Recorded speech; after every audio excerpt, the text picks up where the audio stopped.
Alright, so in this video, we are going to go over what I theorize to be the actual odds of. Let me read the question to you, or the title of this video. I should have did that first. So the title goes, what are the odds that God does or does not exist? So we've already defined the definition of God, and we've basically already seen in my previous video how this already kind of works out, but now I want to show you in more detail how the actual odds of it actually work, which is pretty interesting.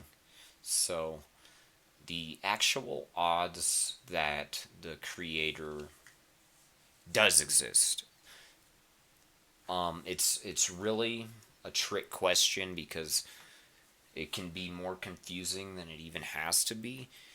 And then moment of eureka when you realize something, how I, in my previous video, was able to reveal the duality of infinity, how their infinity can exist in two ways, to have no beginning or no end. Either way, so for example, something could begin to exist, in theory, if it never ends, then it still is defined as infinite if it never does end, or if it's expected to never end.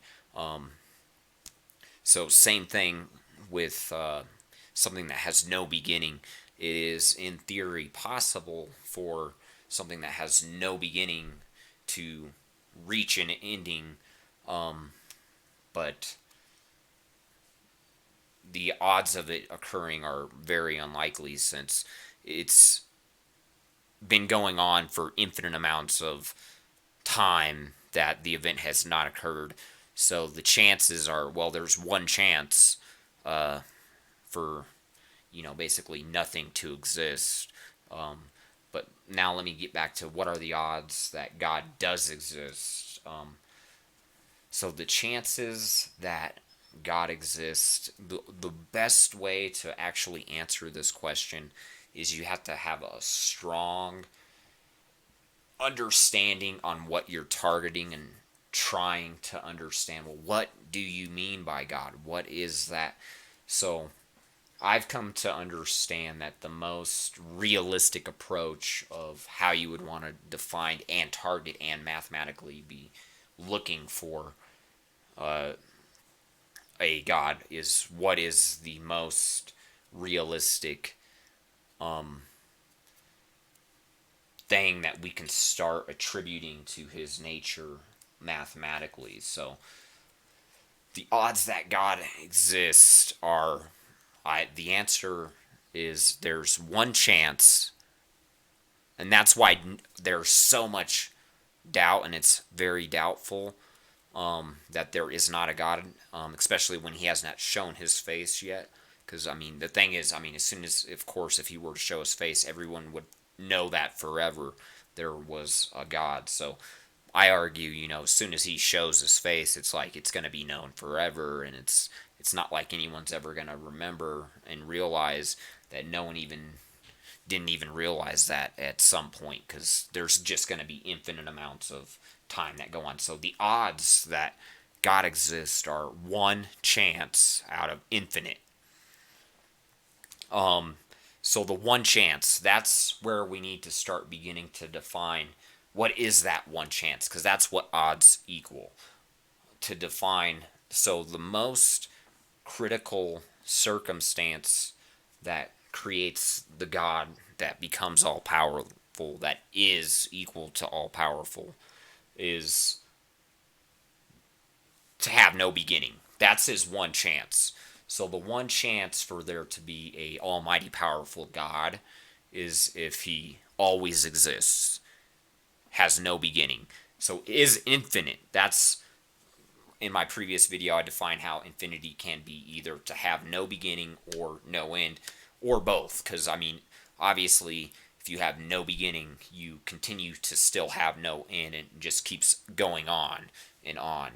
So the chances that there is a God, which is why like I said, I'll say it again. It's very hard to really.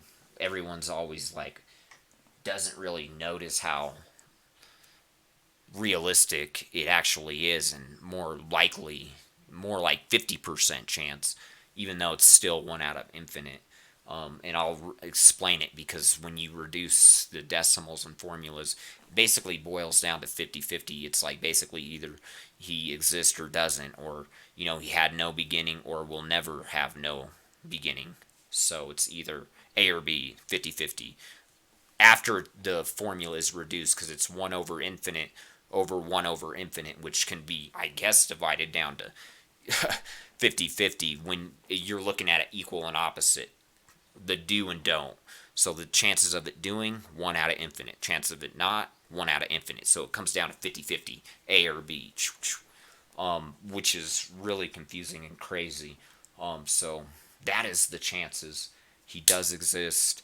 His one and only chance to exist is to always exist, have no beginning. That is what leads to all the other circumstances that makes him all powerful. So everything else, therefore, is attached to through that one gateway. So that's the one and most important thing, because after you reach infinity, there's no point in adding anything else to the formula since it's already complete, because you can't add anything else onto the formula. Had we been able to keep adding on more circumstances to the formula, we can actually keep reducing and jamming down the numbers, but we've reached infinity at this point, because that's the one and only chance is to have no beginning, to be infinite. So he has one chance out of infinite. Formula is already now complete for does God exist? Well, he has one chance out of infinite. So the chances that he does not exist are 1 out of infinite. And I was thinking about this for a while because I wanted to make sure I can explain it and get it right and make sense of what it really was. And I didn't just select what I wanted it to be. It's just what I've come to make sense that it is.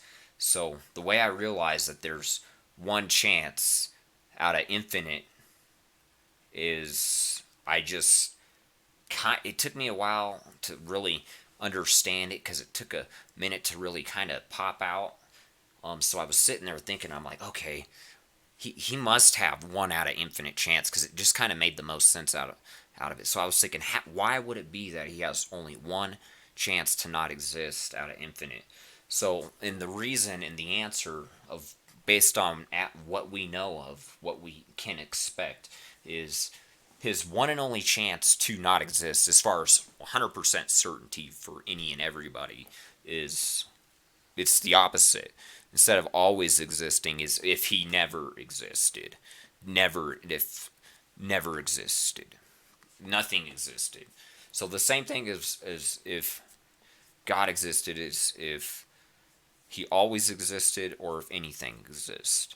Same thing with does God not exist? Well, 1 out of infinite chance. If nothing exists, then we know for certain that that's the one and most probabilistic that will actually answer the sum. So the one thing we're looking for to know is there not a God is if he never existed or if nothing existed, because that's where everything begins to exist is through God himself. So that's what defines God itself, is to create everything. Okay, so we've already figured out how he can create everything, how that's possible. So basically the chances that he does not exist, there's only one chance, is if nothing existed, because that would be outside of him. That's the whole point of how he never began to exist. He just always existed. So the only way God can exist is one chance, to always exist. The chances that he doesn't exist is if he never existed. So that's his one and only chances, if he has to always exist. Chances that he doesn't exist, there's one chance out of infinite. The only way that he won't exist is if he never existed or if nothing existed. I know it gets kind of confusing, but let me kind of explain this a little bit more. since I haven't really, I don't think, explained all the details on this. So the chances of nothing existing is the same thing as absolutely nothing, because that's what we define as there. The chances of everything existing and the chances of nothing existing are kind of the same thing. So the chances for anything to exist, that's I think how we define this. The chances for anything, or the chances for something to exist, are equal and tied to the God formula. What are the chances that God exists? Chances that something ever exists is 1 out of infinite.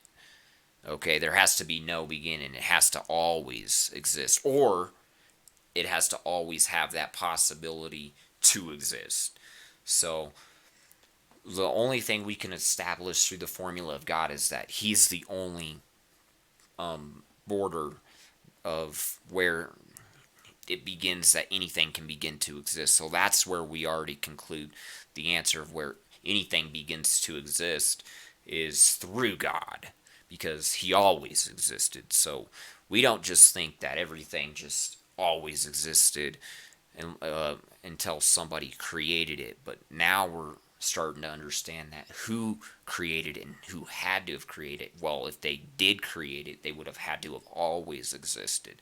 It's their only chance. Okay. Yeah, it's very confusing. So yeah, the chances he doesn't exist, there's only one way for him to 100% certainty. So that does open the door why most people, or not most people, a lot of people, some people think, oh yeah, after we die, there's never going to be nothing, because it goes down to that last chance, which is the only chance you need. God only needs. Why? That's how He exists. Is He's able to balance the formula. He is infinite. So even though there's only one chance out of infinity that He does exist, that's how He can reach that result, is because He is infinite. And that's the only way to reach infinity, is to be infinite, and that's just what we see that it is. Who knows? It could have been any other certain way if it happened to be that way, but as far as that we know of, it has, I guess, mathematically come down to true circumstance that there really is. It's basically 50-50. He either always existed or is never going to exist. So it's 50-50. 1 out of infinite, 1 out of infinite. Because he has that one chance to always exist, or one chance out of infinite to, well, never exist. So that's why people are so doubtful, because there's infinite amounts of ways for him to never exist. But there's still, or there's infinite amounts of ways for him to exist. That's why so many people are so gun ho and believing that there is, but there's also infinite amounts of ways that he doesn't. So it goes both ways. But he's basically a supercomputer. So I think I basically covered this. So yeah, it's 1 out of infinite and over 1 out of infinite, which I would conclude basically reduces down to 50-50. It's either A or B. It either is or is not. It almost breaks down and proves that that the Matrix is real, because it's like basically just shows that everything's like a simulation, 1 or 0, and that's just his nature, his ability, and that's how he's all powerful. It's a form of a computer, and that's how we know how powerful computers are, and that just goes to show you, when you got computers running at infinite amounts of power that always existed, you're just looking at he can know everything, and no, that's what everyone was so doubtful, is like, how can he know everything? That doesn't make sense, because you would, in theory, just keep having to add another thing that he couldn't know. But in theory, like I proved in the formula, there is a chance to know everything, is if you figured everything out, which in theory, if you had enough time, if you took forever, if you had forever, which in theory God should have forever, if we can attribute that he does exist, obviously, because that's what we define it as, So, well, he had forever. So we now conclude, oh, well, that's very, very possible. That's got to be the source of the balance of the equation, which I've already. So that's what I've concluded. Makes the most sense. So yeah, the chances he does exist, there's one chance out of infinity. Either he always existed, chances he doesn't exist. Well, there's one way that he doesn't exist is if he never existed. So the way that we're going to know that he never existed, I've already proved in my last videos, if he never shows up, because that's how we look to see, and that's how we get more chances for him to, does he actually not exist? Because the thing is, in the infinite amount of future, he always has more chances to show up. So in theory, he has infinite amounts of chances to show up. So the only way we conclude that he does not exist is if nothing existed. You never existed. You couldn't even know anything, which is basically you were raised from the dead. I was raised from the dead because everything was always dead aside from God himself, because he knows how to make everything realistic. That's his nature, his ability. That's what it means when you know everything, to make everything as realistic as possible. That's his job, is to make it reality itself. So everyone's all trying to first start understanding reality as it is, because it already is set up as it's meant to be and visualized by him. Granted, yeah, there's all sorts of stuff not everybody is happy with, but that's the big problem with not having that supervision and him being able to get involved and do anything to fix the problem, which is the point of him leaving everybody alone, is he's showing everybody it's possible. If I leave everything alone, if I don't do anything, then there's a chance everything could die again, because that's how he designed it. If Because he's the creator of everything, so he doesn't want for you to go off on your own, because he doesn't feel like it's safe, and he's proven it's not safe for anybody to go off on your own, which was always mankind's destiny and nature, to just at some point say, hey, we want to go off on our own and just go into deep space, and then the problem is it always ends in a catastrophe, because space is so dangerous out there by yourself, especially without God himself being able to. Oh man, because dude, everything is as realistic as possible. I mean, you can go jump into a swimming pool and drown. I mean, which is why it's like, a death wish to go out into deep space without God, which is what we're doing. That's, does that sound like your nature, mankind's nature? Sounds like a party animal, if you ask me.